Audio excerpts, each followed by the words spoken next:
Il s'appelait Dominique Bernard, il était professeur de lettres et ce qu'on sait de lui, c'est qu'il était passionné par l'œuvre de Julien Gracq, c'est-à-dire par ce qu'il y a de plus beau, de plus subtil et de plus intelligent dans la littérature. Dominique Bernard a été assassiné aujourd'hui par un jeune d'origine tchétchène, né en 2003, pour ce que l'on en sait, peut-être ancien élève de ce collège. Il a été assassiné dans des circonstances que pour l'instant on ne maîtrise pas, mais selon toute vraisemblance, par un jeune homme qui a voulu tout simplement rejouer l'assassinat de Samuel Paty. On est 3 ans après la mort de Samuel Paty. 3 ans après le moment où un professeur a été décapité en France.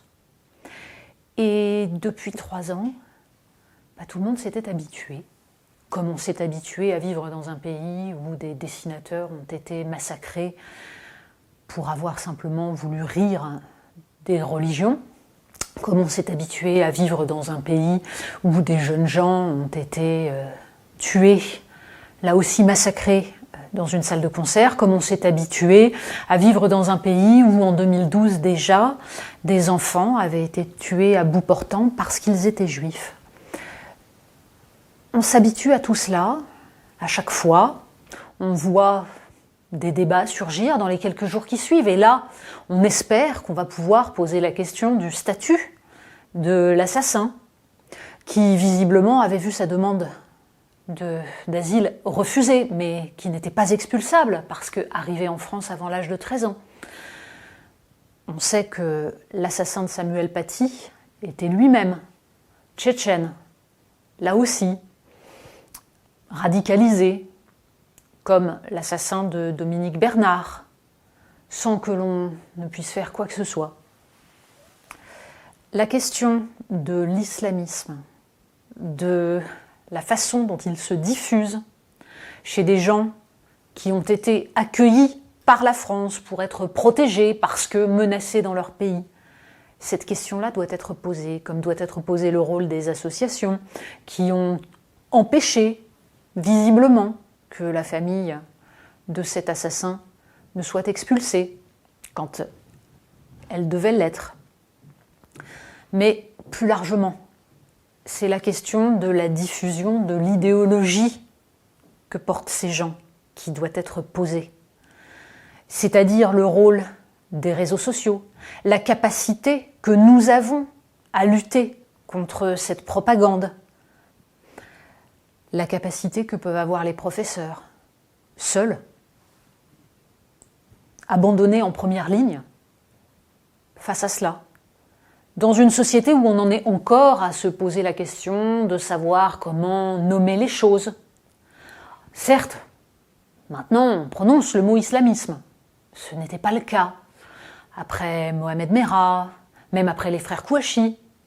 Certes, on peut espérer qu'il faudra un tout petit peu de temps cette fois-ci pour voir surgir les pas d'amalgame, alors que c'est en général la première chose qui surgit avant même la condamnation des actes terroristes. Globalement, il y a un combat culturel à mener. Un combat contre l'idéologie islamiste. L'idéologie islamiste qui s'attaque, d'ailleurs en premier lieu, aux citoyens français de confession musulmane en essayant de les capter, en essayant de les enrôler de force. C'est tous les citoyens français de quelque confession que ce soit qui doivent aujourd'hui se faire entendre, qui doivent aujourd'hui considérer que nous sommes en guerre contre une idéologie mortifère.